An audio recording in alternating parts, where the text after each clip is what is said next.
اللهم أنت ربي لا إله إلا أنت، خلقتني وأنا عبدك، وأنا على عهدك ووعدك ما استطعت، أعوذ بك من شر ما صنعت، أبوء لك بنعمتك علي وأبوء بذنبي فاغفر لي، فإنه لا يغفر الذنوب إلا أنت. من يزيل الهم إن ضاقت بك الدنيا، ومن يرعاك لا ينساك دوما كيفما تحيا.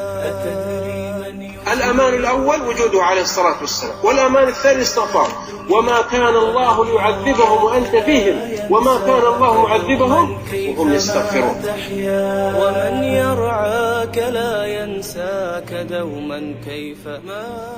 قال ابن تيمية: والله إنها تصعب علي المسألة فأستغفر الله أكثر 1000 مرة أو أكثر وكل فيفتحها الله علي. وقال: والله لا يمنعني من حاجتي، يعني الحاجة العلمية أو العملية في الجهاد، في النصرة، في شرح العلم، في دحض الباطل. قال: لا يمنعني من حاجتي الاستغفار، من حاجتي، ولا يمنعني عن الاستغفار حاجتي ولو كنت في السوق، يعني يشتري أو واقف أو مشغول وهو يستغفر. ولذلك شيمة المؤمن ومذهبه أن يستغفر دائما وأبدا، وأبشروا بما يسركم. الذي يهدي ويشفي حيرة العبد، ويعطي دون ما حدي جزيل الأجر في الدنيا، جزيل الأجر في الدنيا. أتدري من يجيب العبد أبدى السوء أوارا، ومن يجزي على المعروف جنات وأنهارا. من يجيب بالاستغفار يحل الإشكال، وتحمل الأثقال، ويشرح البال، ويرضى ذو الجلال سبحانه وتعالى بالاستغفار.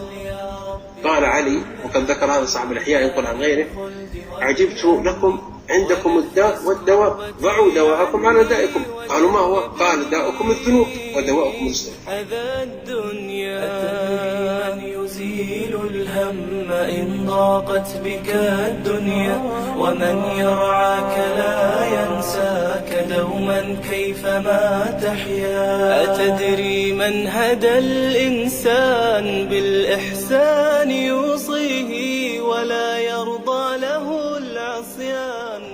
لا تحل العقد إلا باستغفار، لأن ذنوبنا تحول بيننا وبين مطلوباتنا، فإذا استغفرنا أعطانا الله مراداتنا. الاستغفار أقرب طريق إلى الواحد القهار، الاستغفار أحسن سبيل إلى العزيز الجبار. من أراد رزقا أو انشراحا أو صحة أو مالا فعليه بالاستغفار. ومن في عفوه السلوى على ما كان في الدنيا. إن ضاقت بك الدنيا، ومن يرعاك لا ينساك دوما كيفما تحيا.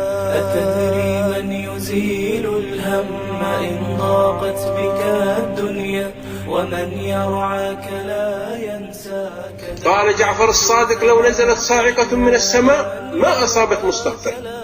وقال لقمان لابنه: يا بني أكثر من الاستغفار، فإن لله نفحات لا ينالها إلا المستغفر. ضاقت بك الدنيا، ومن يرعاك لا ينساك دوما كيفما تحيا. ومن يرعاك لا ينساك دوما كيفما تحيا. فسبحان الذي يهدي ويشفي حيرة العبد، ويعطي دون ما حدي جزيل الأجر في الدنيا. ومن فوائده أنه يمتعكم، وهو متاع حسن، وهو راحة للجسم وانشراح للصدر، ويمتعكم متاعا حسنا في هود. ومنها أبشركم أنه قوة في الجسم، وجرب كثير من الفضلاء كثرة الاستغفار وأدمنوا عليها فأبدلهم الله قوة في أجسام، ويزيدكم قوة إلى قوتكم. طريق لنزول الغيث والرحمة، ويرسل السماء عليكم مدرارا. وللأبناء والذرية لمن كان عقيما، ويمددكم بأموال وبنين. فعند أبي داود قوله صلى الله عليه وسلم: من أكثر من الاستغفار، من أكثر من الاستغفار، من أكثر من الاستغفار جعل الله له من كل هم فرجا ومن كل ضيق مخرجا ورزقه من حيث لا يحتسب. لدار الخلد والأمن ونفس كربتي عني وجنبني أذى الدنيا. أتدري من يزيل الهم إن ضاقت بك الدنيا ومن يرعاك لا ينساك دوما كيفما تحيا. أتدري من هدى والحق أن الذي يستغفر ربه سأل ربه الستر فستره الله ولم يهتك ستره ويفضح سره، وسأل ربه السلامة من شؤم الذنب والعقوبة المترتبة عليه، فإذا قلت أستغفر الله فسترك الله وغفر ذنبك ونجاك من شؤم ما فعلته. والحق أن الذي يستغفر ربه سأل ربه الستر فستره الله ولم يهتك ستره ويفضح سره، وسأل ربه السلامة من شؤم الذنب والعقوبة المترتبة عليه، فإذا قلت أستغفر الله فسترك الله وغفر ذنبك ونجاك من شؤم ما فعلته. في الدنيا ضاقت بك الدنيا ومن يرعاك لا ينساك دوما كيفما تحيا. أتدري من يزيل الهم إن ضاقت بك الدنيا ومن يرعاك لا ينساك دوما كيفما تحيا. ومن يرعاك لا ينساك. يونس عليه الصلاة والسلام لما وقع في بطن الحوت هل قال أنا من المصطفين الأخيار؟ أنا نبي من الذين اصطفاهم الله عز وجل، الله يصطفي من الملائكة رسلا ومن الناس؟ لا يا أخي، يا أخي نادى في الظلمات لا إله إلا أنت سبحانك إني كنت من الظالمين فاستجبنا له ونجيناه من الغم وكذلك ننجي المؤمنين. أن يفعلوا كما فعل يونس عليه الصلاة والسلام. إذا أصيب أحدهم منه ببلية مباشرة ينسى الإنسان هؤلاء الخلق الضعفاء الفقراء المساكين مثل مهما كان، ويلجأ إلى الله عز وجل الذي بيده ملكوت كل شيء وبيده الخير كله وإليه يرجع الأمر كله وهو على كل شيء قدير. أن نكثر من الدعاء والاستغفار والتوبة إلى الله عز وجل حتى يعافينا الله من هذا البلاء. آدم عليه الصلاة والسلام وهو أبونا وأبو الأنبياء جميعا، وكان في الجنة لما حصلت منه تلك الخطيئة وانكشفت عورته عليه الصلاة والسلام هو وزوجه حواء، هل قال والله نحن في جنات النعيم ونحن أولياء الله؟ أم مباشرة نادى ربنا نادى يا ربنا ظلمنا أنفسنا وإن لم تغفر لنا وترحمنا لنكونن من الخاسرين. يا سبحان الله، داود عليه السلام لما أخطأ في حكمه فاستغفر ربه وخر راكعا وأناب. إذن هذا هو شأن الأنبياء والذين هم أفضل الخلق وأكملهم إيمانا وأبعدهم عن المعاصي والمنكرات.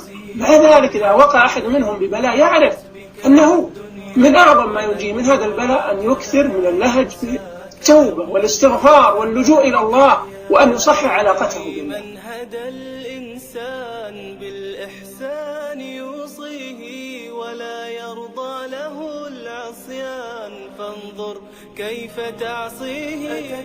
من هدى الإنسان بالإحسان يوصيه ولا يرضى له العصيان فانظر كيف تعصيه. فمن تبدي له الشكوى ومن ترجوه ما تهوى. وأنت ربي لا إله إلا أنت خلقتني وأنا عبدك وأنا على عهدك ووعدك ما استطعت. أعوذ بك من شر ما صنعت. أبوء لك بنعمتك علي وأبوء بذنبي فاغفر لي فإنه لا يغفر الذنوب إلا أنت.